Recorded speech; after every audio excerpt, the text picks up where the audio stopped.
theme of the Cove Conference is, knowing yourself as a leader, but also understanding leadership in the context of the soldiers that you command. So when I spoke to the sergeants and lieutenants on Tuesday, I gave them it's a sort of basics of ethics, of behavioral psychology, and war studies. Now, I don't think I need to do that for this audience. What I think I wanted to do was to give you something that I think would be a useful case study as you step forward to continue the conversations after this, particularly with lieutenants and sergeants, but corporals and young soldiers about some of the things that happened in Afghanistan almost a decade ago, and the implications that has for Army. So I'm going to talk to you about, and this is only about a half an hour presentation, so there should be a good time for questions at the end, is a guy called Marine A, all right, a chap called Sergeant Alexander Blackman. And Sergeant Alexander Blackman, and I'll talk about him in some detail, committed an abhorrent act in warfare. So he executed a wounded Taliban fighter in Helmand province in 2011 in a premeditated act. So not only did he shoot the guy in the chest at point blank range, they dragged him from point of wounding outside of both the Apache helicopter that was watching them, but also the balloon from the local PB, so they were outside of recorded vision. So very deliberate act, all right? But it's not as simple as just the story of a guy pulling a trigger on a hot Helmand morning. What this is actually about is what got in there, what got his group in the place that they were by the time they got there, okay? I always start with this slide, right? So my interest in all of these things comes from my own perspective of combat over the last 20 years. So I did 15 years in the British Army before I came out to Australia, and I was either lucky or unlucky to go to some pretty interesting places during that time. I was at Sandhurst in 2001, and I sat in the cafe at Sandhurst and watched the Twin Towers come down, and then we immediately entered into 2 medium-scale wars for the next 15 years, which was pretty interesting. So the top left image you see up there is the Ba'ath Party headquarters in a place called Al-Zubair, which was just north of Basra, and that's a Challenger 2 commander's primary site of the tank that I was in at the time. All right. And the reason I'll show you these three things is it speaks to different ethical experiences in different frames of warfare.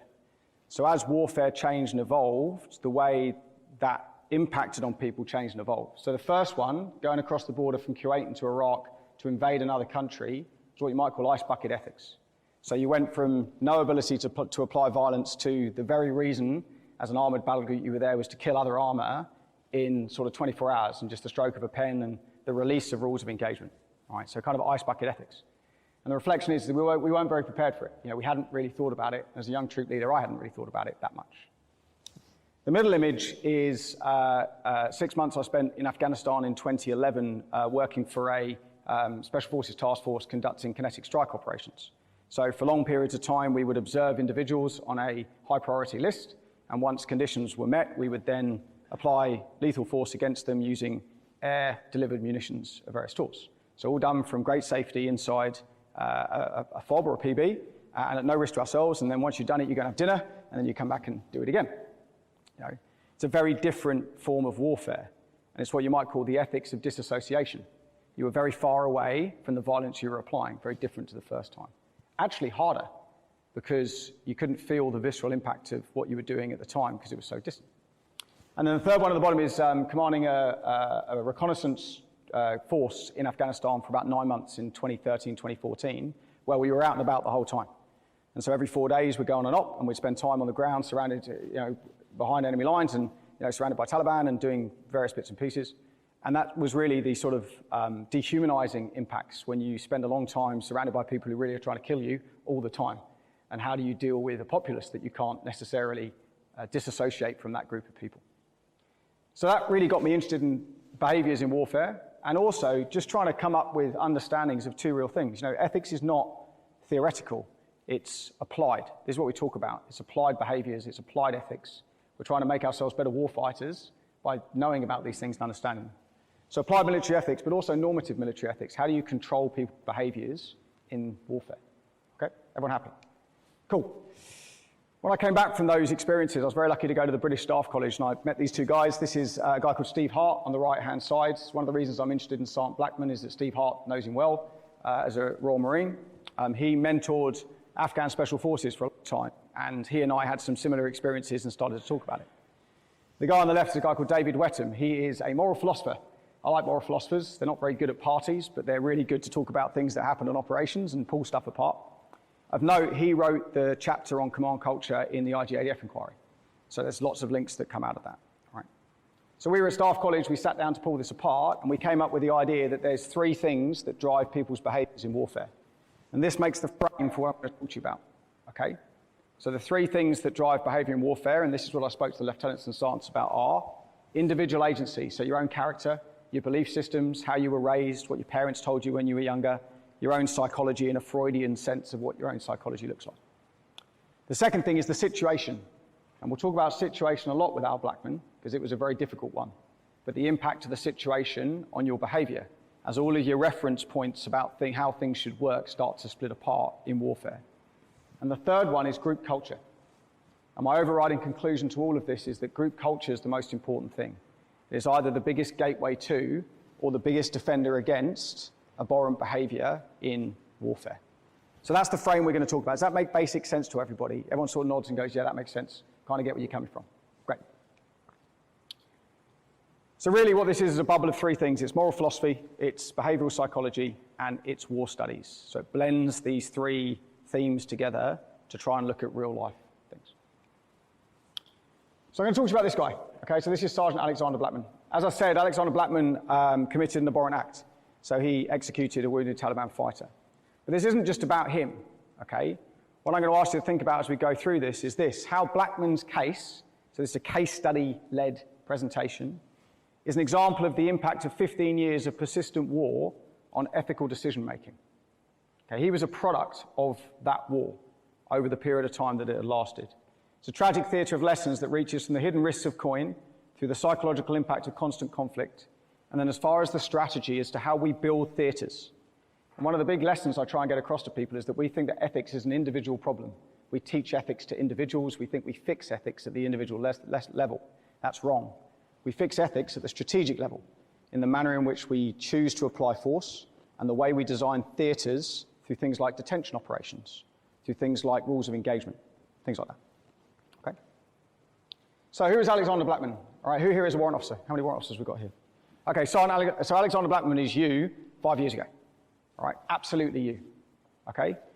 At the time of this taking place, he was 37 years old. He was an elite Royal Marine Commando. So to be in a Royal Marine, you have to go through a selection course. You are selected. So you're in that sort of higher tier 2 kind of stuff if you go through.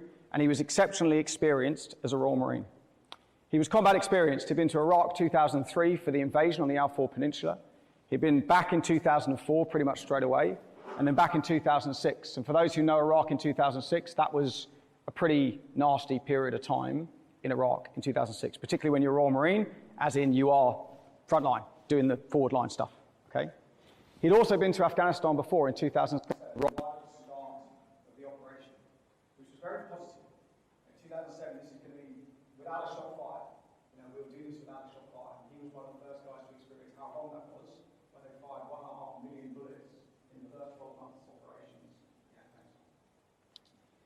He had an exemplary service record, so there is absolutely no build-up to this. There was no indications prior that he was a bad guy, a bad apple, a sociopath, anything else that came with it. He was a troop sergeant in J Company, lots of responsibility in 4-2 Commando Group. He was deployed to an isolated checkpoint, and I'll come back to that, checkpoint Omar in Helmand Province. He was married, but he had no kids. Whether that's relevant or not is something to think about. So he's a family guy, but he had no children. Okay. So Blackman and his team deploy out to CP Omar, and they have a pretty difficult 5 months. It's a very kinetic period of time, 2011, in and around the area of Helmand that they were in, fighting on a daily basis, exceptionally violent, lots of casualties, particularly amongst their troop in terms of maimings and woundings, but also deaths, and I'll come back to that in a minute. One morning, what Blackman does is he steps out, they go on an op, guy gets injured by Apache helicopters in an engagement. And then, as I said, they pull him around the corner and Blackman shoots him in the chest at point blank range. Now, what Blackman didn't know is that one of the helmet cameras that one of the other soldiers was wearing was on at the time. Okay? So what I'm going to show you now is the video footage that led up to the point where Blackman shot the guy in the chest. They never released the image or the footage of him doing it, but they released the audio. So you can hear what he said when he did it. Right? And the quoting of Shakespeare as he did so is pretty profound. Okay, so that's what you're going to hear now. It's about 90 seconds.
Okay, so you want to get arrested for murder, shoot someone in the chest on camera, and then turn to the camera and say, I've just broken the Geneva Convention, don't tell anyone.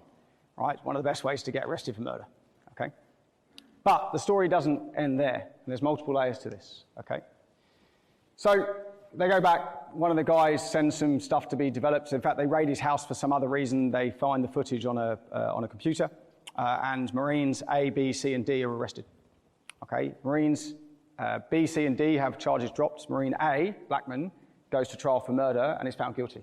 So convicted of a capital crime, it's a whole of life sentence, a whole life tariff, originally sentenced to 10 years and then reduced to 8 years on the basis of psychological stress or the stress he was under at the time.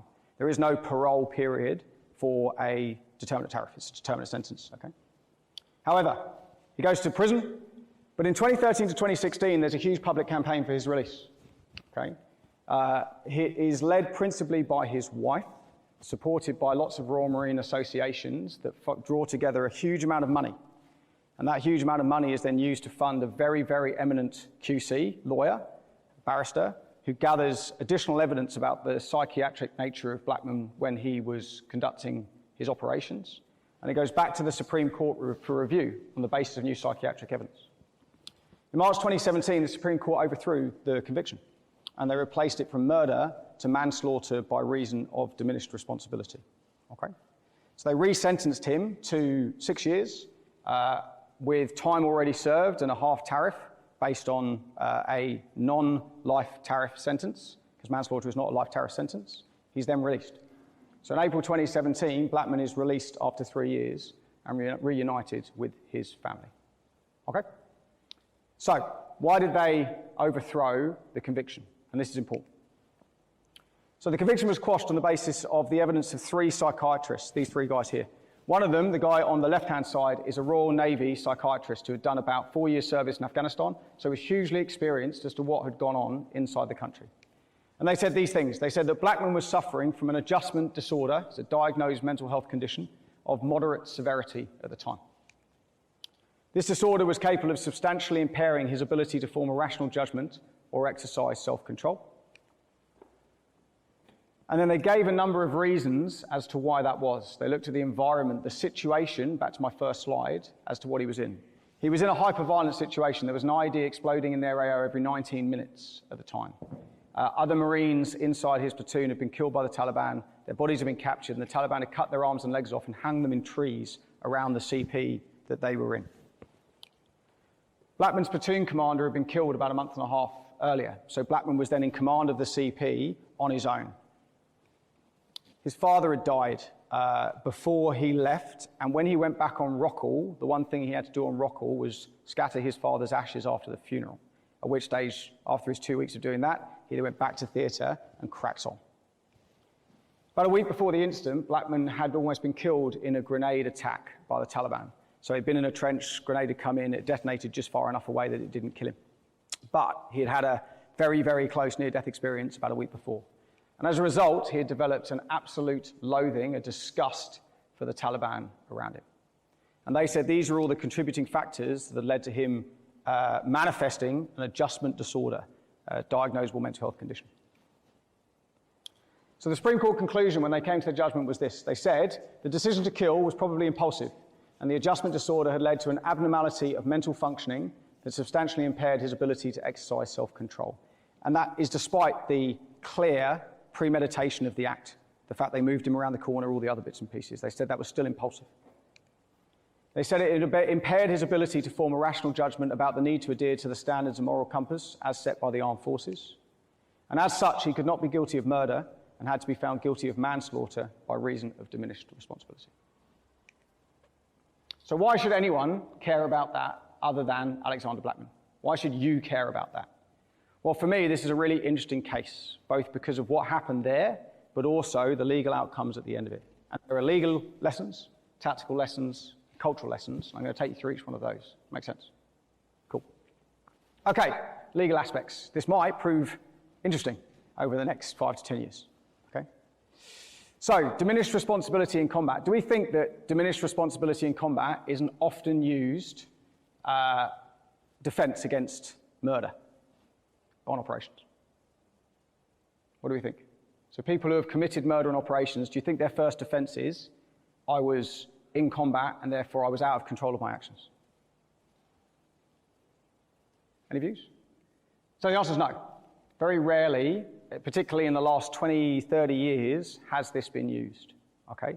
Now, most of the cases have been in the US, and there's a reason why this isn't often used, is if you try and defend against a murder accusation or a murder charge and you fail, you'll normally get the death penalty. So what you tend to do is plea bargain your way out of it by saying that I did it, but I was under diminished responsibility and therefore you shouldn't give me the death penalty. So Private First Class Stephen Green, this is Murmadiah, the Black Hearts murders from 2006 in the Triangle of Death in South Baghdad. They raped and murdered a little Iraqi girl called Abir al-Hamza. He didn't take any defense. He pleaded guilty for the act, but he tried to use diminished responsibility to avoid the death penalty, which he did. He then hung himself in prison about 3 years later. Staff Sergeant Robert Bales, everyone know who Bales is? So that's the Kandahar massacres from 2011-2012.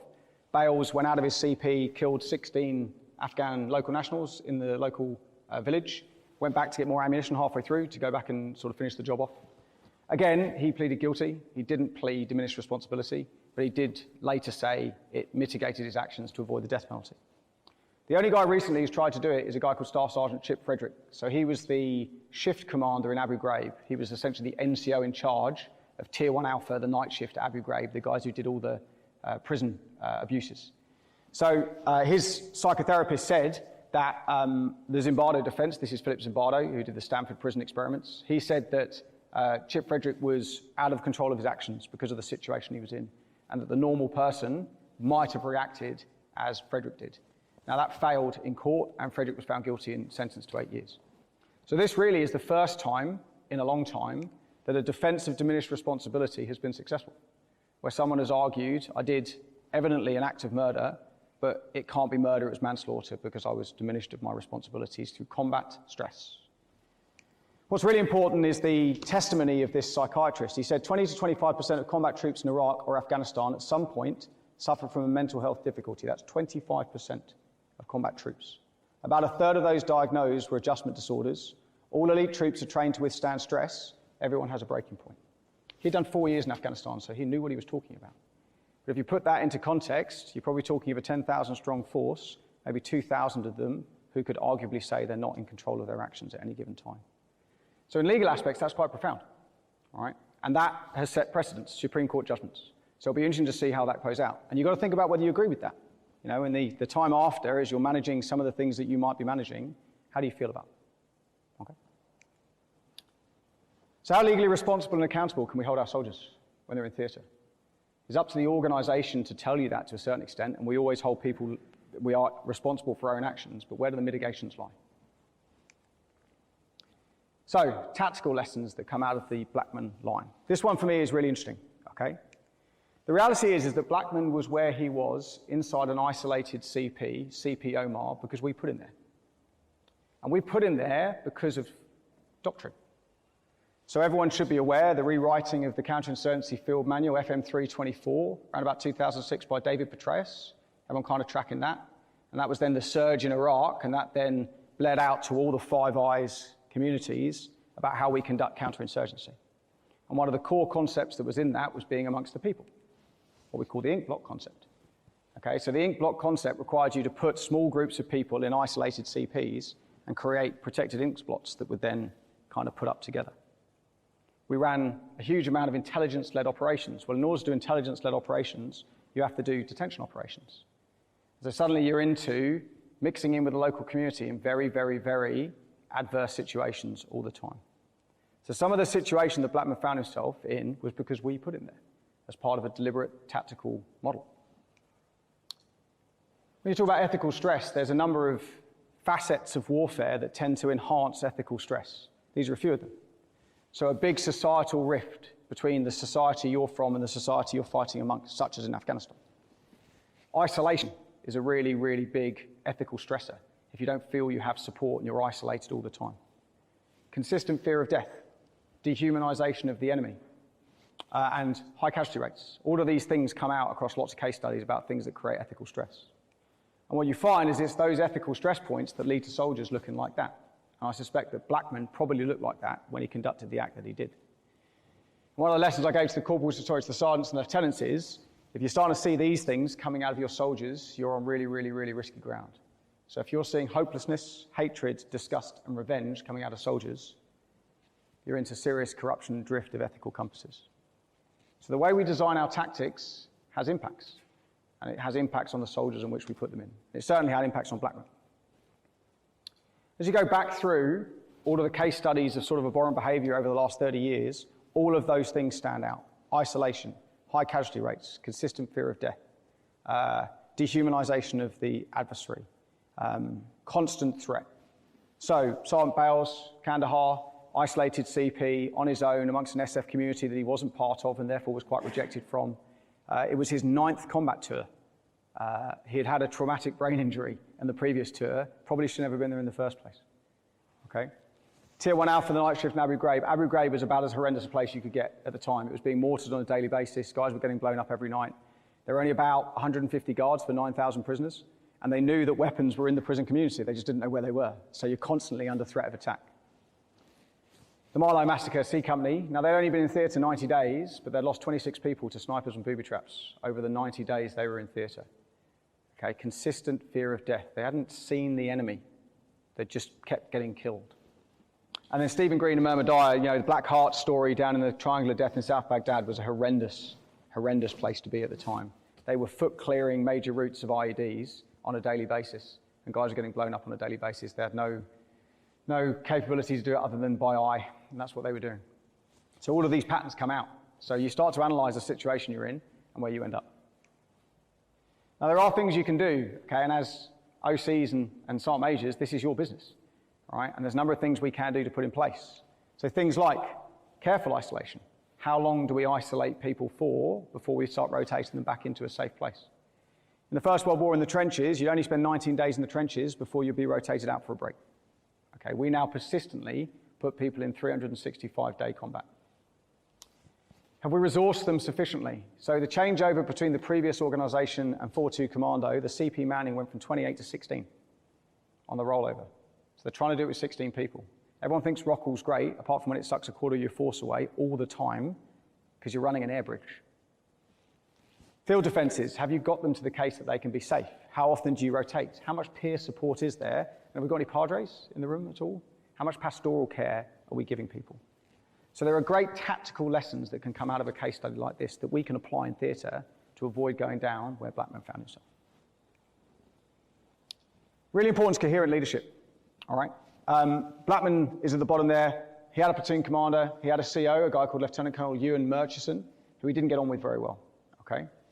Now, just before they went, the company commander injured himself and he couldn't deploy. So they brought in a new company commander, a guy called Major Fisher. All right. Again, Blackman didn't get on very well with Major Fisher. This was not a tight connection or organisation. About a month before Blackman committed what he did, platoon commander got killed. And what happened to Blackman in his own head was perception of isolation.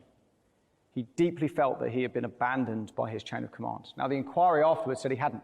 They said they'd routinely visited the CP, they'd done what they could to try and do it, but it almost didn't matter. It was the perception of isolation that was the most damaging thing for Blackman, because he felt he had been abandoned by his chain of command. It was only, didn't catch the red flags, it was only when Ewan Murchison left just towards the end of the tour, and it handed over to a guy called Ollie Lee, who was the CO of 40 Commando, okay, who walked in, had a look at it with fresh eyes, and went, this is fundamentally broken, and we have to fix it. And it was Lee who eventually took steps to try and seam things out before it all came to light of what Blackman had done. Again, through our case studies, this is absolutely typical in all these case studies. Okay, so in the Black Hearts example of Stephen Green, in the 2 months prior to the murder of the little Iraqi girl, they had lost their first sergeant, so their sergeant major, they'd lost 3 platoon commanders in the company, and they'd lost all of those NCOs. Okay, really, really brutal period of time. No chain of command stability whatsoever because of casualties. In my lie, the biggest thing in my lie was that it was all done under a thing called the Americal Brigade or the Americal Division. It's a thrown together organization. The guys who did my lie were part of what's called Task Force Barker under Lieutenant Colonel Barker. Any task force that's named after its commander is probably not a good start point, if you get my point, all right? Everybody said that if been under General Dupuy in the Big Red One, which was the partner organization or the next organization across, never would have happened, probably never would have happened. So coherency of leadership becomes a really important part. You start taking casualties, what are the impacts? And finally, cultural and group aspects. So talk about this bit, right? Really important, the group culture bit. The really interesting thing here is who do you think was controlling the group at CPOMA? Who was in charge of that group? The biggest influence? Blackman, who was suffering from an adjustment disorder, deeply mentally unwell. So what's interesting to look at is not just Blackman himself, but the impact of a corrupt leader suffering from an adjustment disorder on the way everybody else behaved. Remembering that the Royal Marines is a 300-year-old organization with one of the strongest ethics around. All right, but let's see, you've got to think about what happened to the guys at Omagh. So, when we talk about group culture, we talk about virtue ethics. Hopefully, some people have heard about this. This is very much what Army tries to do. It tries to drive a virtue ethic. It tells people how to behave, okay? It's a very old idea. It goes back to Aristotle. You want to read about it, go and read Stephen Coleman's book, Introduction to Military Ethics, with case studies. Really, really good, okay? But that's what it is, a virtue ethic. And what a virtue ethic tries to do is it sets a code, right? So it's a positively reinforcing cycle. So in every organization, you'll find there's a virtue ethic. And if you think about your organizations now, they'll have one. What are the things that are rewarded inside that? A bit that Colonel Britt was saying about positive reinforcement and negative reinforcement. So a virtue ethic tends to set an internal code of personal conduct. It provides a reward system to those who follow the code, and it then becomes a mutually reinforcing cycle. But one of the biggest lessons is that a virtue ethic is agnostic. So it's not inherently good. A virtue ethic will push you to bad things just as easy as it can push you to good things, okay? There's some great examples of this. Good virtue ethics, Easy Company, 506th Infantry, the Band of Brothers, that's them on the Eagle's Nest, drinking Hitler's wine. That's pretty cool, all right? But on the other side, you have groups like Reserve Police Battalion 101, who were the biggest killers of the Holocaust. So in Operation Reinhardt, in 1943, they killed 83,000 people. Okay, shot every single one of them, no gas chambers. Okay, in 2 days, they killed 43,000 people in 2 days as a battalion. So about 500 people in that battalion, all right? To do that is actually really hard. And what got them there was a virtue ethic. So you've got to remember that these virtue ethics that emerge in groups will take you either to great things, heroism, or to the most evil of acts that are normally abhorrent to people, if that makes sense. So what was the virtue ethic in CPOMAR under Blackman? The best way to understand it is to think about what was said around the execution of the fighter. So I don't want you to listen to what Blackman said, I want you to listen to the responses from the soldiers who were under his command, okay?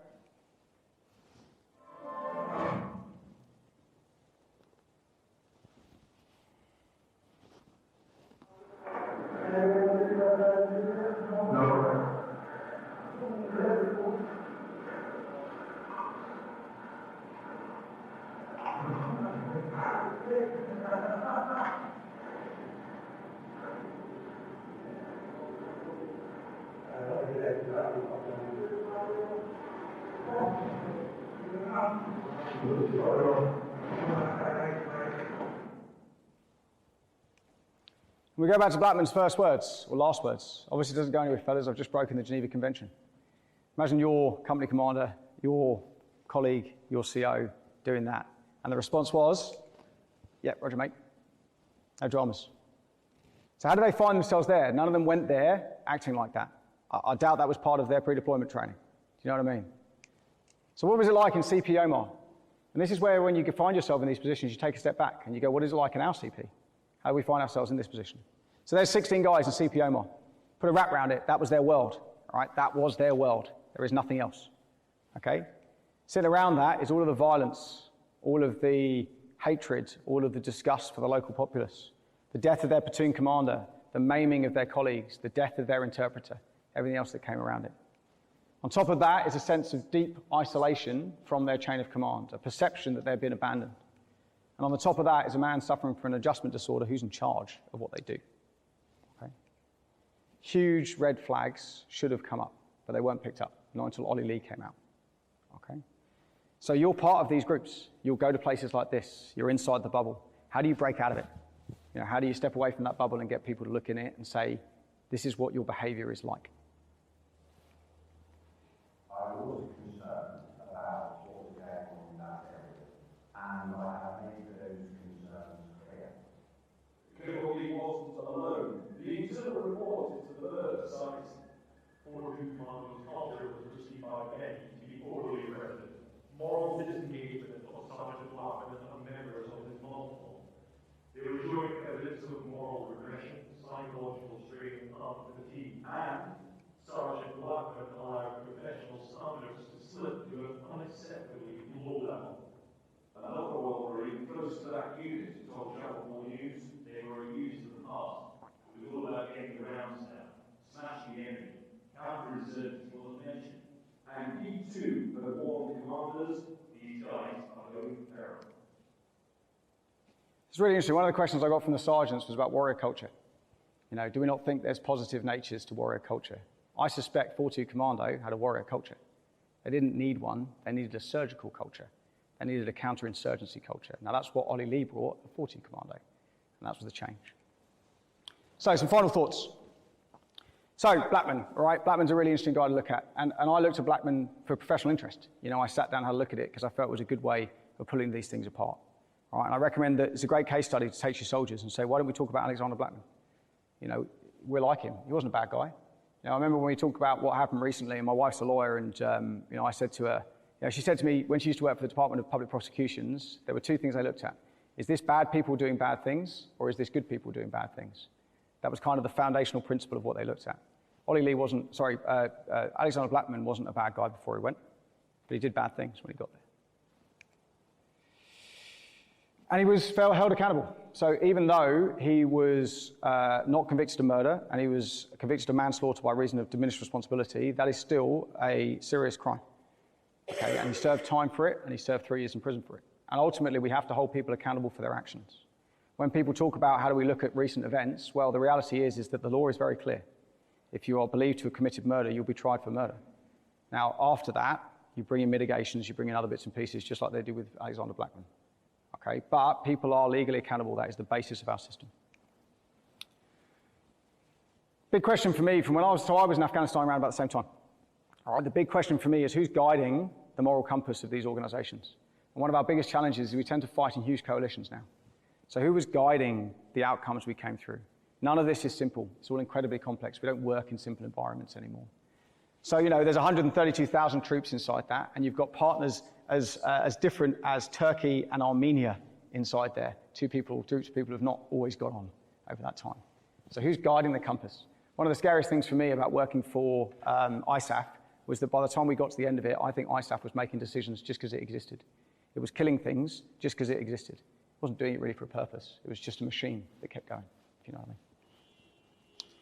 So Krylak said this, the inescapable lessons of Somalia and of other recent operations, whether humanitarian assistance, peacekeeping or traditional war fighting, is that their outcome may hinge on decisions made by small unit leaders, that's you guys and me, and by actions taken at the lowest level. It was 20 years ago he said that, that's still absolutely right, it doesn't change, okay?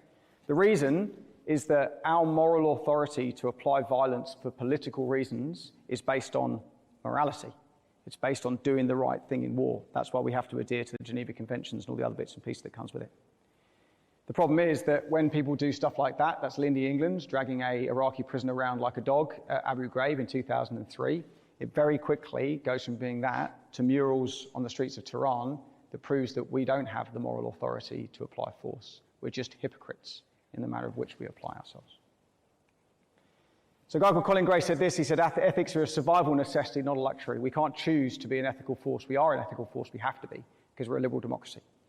And the drama is that if we're not, it opens the gateway up for the guy you're about to see. Okay, this is a guy called Tommy Robinson. He's the head of the British Defence League. It's a far-right organisation in the UK, pretty mean. He's got, 2.3 million followers on Twitter? Okay, he doesn't mess around, right? This is what he had to say about Alexander Blackman. While patrol in Helmand Province in 2011, a robbery came across mortally wounded in Al-Assad insurgent fighter. He'd already been shot by an Apache helicopter. It's fair to say that he shot the shit by an Apache helicopter, and he's probably got a good chance of survival. Especially considering there were over 100 bullets in his body. The insurgent will give a quick and humane death. Unlike those who were captured by him, and the Marine unit, he was sentenced to life in prison for giving a talent and fighting forces on him there. Understandable thing he was there after running from the Apache helicopter, would you say? Let's give you a balance. The Taliban actually counts. They are hidden. They have done unspeakable, inhumane things to Muslims and non-Muslims. Remember how they would hunt down and shoot little girls to get to go to school, or throw acid in their faces for the crime of what their education? We are people of barbarians, inhumane scumbags who don't offer their enemies mercy of any kind. They are guided by the most brutal, most evil form of Islam. They don't recognise the Geneva Convention. Why should they be protected by it? So if they don't recognise the Geneva Convention, why should they be protected by it? You know, what did Blackman say at the end of it? He said, "Nothing you wouldn't do to us." Right? That's what's called comparative morality, and we tend to try and avoid comparative morality because we hold a higher standard. We hold a higher standard, and many of you will have seen this before, you know, because of things like the Australian Army contract. And there's one word in there that makes us hold a higher standard. Okay? If you take that one word out, that one word that is laden with value, okay, it stops being that, and you can turn it into the Islamic State creed. So you can turn it into, I'm an Islamic State soldier who's an expert in close combat. I'm physically and mentally tough and courageous. I lead by example. I strive to take the initiative. Committed to learning and working for the team. I believe in trust, loyalty, and respect for my countrymates and army. Black flag is my badge of honor, and I'm an Islamic State soldier always.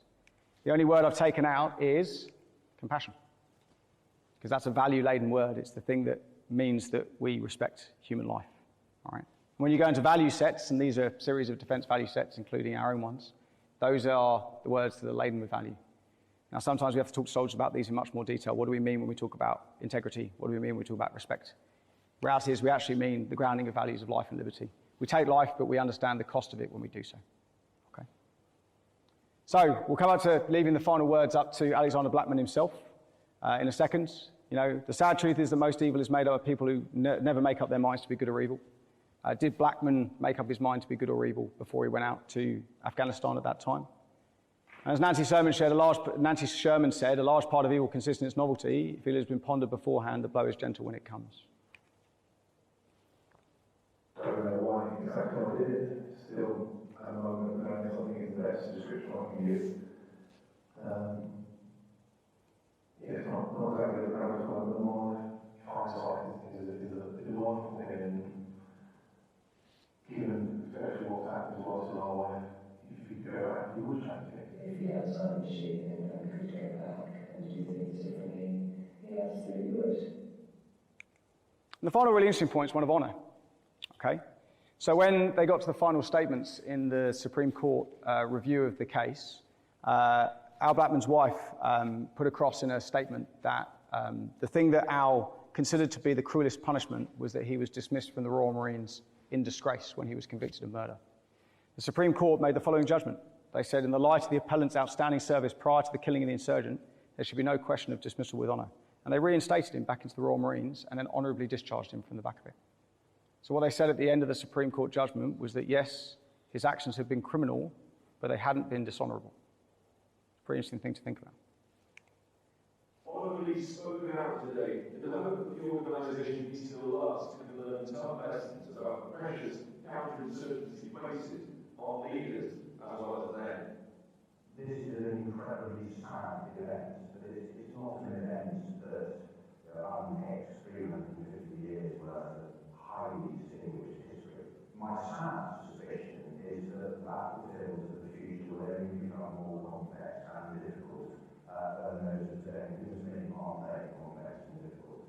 And so the premium associated with learning lessons from this sort of case simply cannot be high.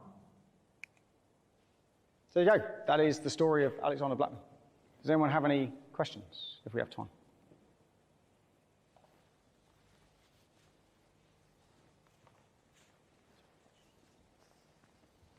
Hey, Carl, how are you? Good, thanks, sir. Just a quick question, the adjustment disorder. I'm struggling a little bit to understand that, maybe in like a civilian example of someone that has an adjustment disorder, what that psychological disorder looks like. Yeah, sure. So I'm not a doctor or a psychiatrist. Adjustment disorder is a diagnosable mental health condition that does exactly that. It's a disorder that adjusts your ability to make decisions about yourself and about others. It's often linked to things like major depressive disorder, and you tend to find that people will be diagnosed with MDD and an adjustment disorder at the same time. Often linked to PTSD, and so people find that after considerably stressful events, they suffer from adjustment disorders on the back of it. Does that make sense? But yeah, it's well recognised, well established, and well understood. You know, is he right that 25% of people in theatre, a third of those are suffering from adjustment disorders? I don't know, maybe. I mean, that's a pretty bold statement to make in a Supreme Court judgment about a murder. So I don't think he would have said it without sound belief behind it.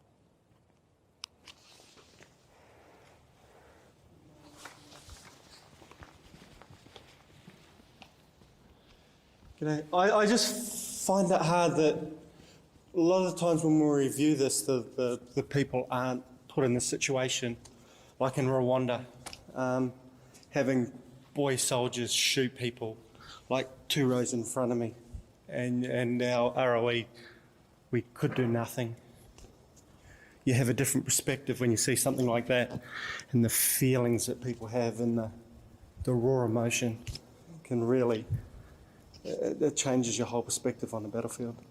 Yeah, I think I agree. And I come back to my first point that a lot of the way in which we either protect soldiers from being put in those situations or being put into true ethical dilemmas, where there is no right answer, it's the least worst answer you're trying to find, that is a strategic choice. It's an operational and strategic choice about how you design a theatre.